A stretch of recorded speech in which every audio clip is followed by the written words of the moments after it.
तो 25वां क्वेश्चन में क्या है, देखो 50 ये है, बात समझ में आ रही है। तो ये क्या देख रहे हैं, ए बी जो है वो क्या है, पैरेलल किसके है, सी डी के पैरेलल है। अगर देखा जाए फिगर के अकॉर्डिंग तो जो ए बी है वो क्या है, सी डी के पैरेलल है। तो 50 का ये है तो 50 का ये भी हो जाएगा। इसको मान लिए हम लोग क्या, जो हमारा बी डी ई है, बी डी एफ है, उसको हम लोग क्या मान लिए हैं, जेड मान लिए एंगल के तौर पे। और भाई 50 क्यों हो जाएगा, क्योंकि ये अल्टरनेट इंटीरियर एंगल यहाँ लगा देंगे। और जो बी डी है वो क्या है, एज ए ट्रांसवर्सल है। तो इसकी वजह से क्या हो जाएगा, हमारा 50 डिग्री हो जाएगा। बात समझ में आ रही है।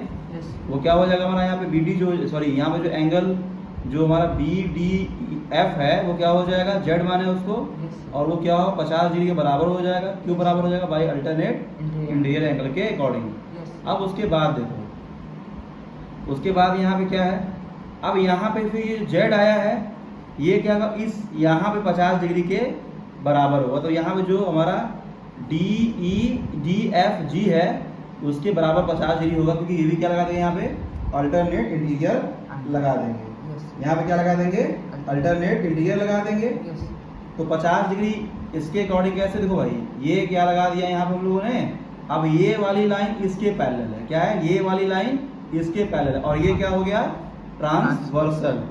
ये वाली लाइन जो है क्या इसके पैरेलल है, और यहाँ हो जाएगा ट्रांसवर्सल। तो ये 50 हम लोग निकाले थे, ये 50 हुआ इसके 50 बाई अल्टरनेट इंटीरियर एंगल के अकॉर्डिंग, और ये 50 हुआ इसके 50 के बराबर बाई अल्टरनेट इंटीरियर एंगल के अकॉर्डिंग। अब यहाँ पे क्या दिया है, 120 दिया हुआ है, और यहाँ पे अंदर वाला एंगल को y दिया हुआ है। तो हम जानते हैं क्या कि by linear pair sum of angle is equal to the 180 degree. तो 120 का ये है तो ये कितने का हो जाएगा, 60 का हो जाएगा। बात समझ में आ रही है। तो 60 ये हो गया और 50 ये हो गया, इन दोनों का सम कितना हो जाएगा, 110 हो जाएगा। और ट्रायंगल के तीनों एंगलों का सम कितना होता है, 180 होता है। तो 180 में से अगर हम लोग 110 को घटा देंगे, जो यहाँ पे x है वो कितना आ जाएगा, 110 आ जाएगा।